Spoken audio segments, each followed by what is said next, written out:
আশ্বিরের শারদ প্রাতে বেজে উঠেছে আলোকমঞ্জিত। ধরণীর বহিরাকাশে অন্তরিত মেঘমালা, প্রকৃতির অন্তরাকাশে জাগরিত জ্যোতির্ময়ী জগন্মাতার আগমন বার্তা।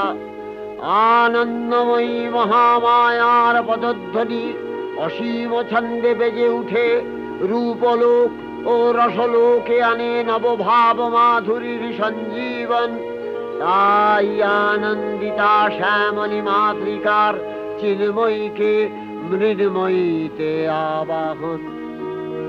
আজ চিৎশক্তি রূপিণী বিশ্বজননীর শারদশ্রী বিমণ্ডিতা প্রতিমা মন্দিরে মন্দিরে ধ্যান বোধিতা। সিংহস্থা শশিশেখর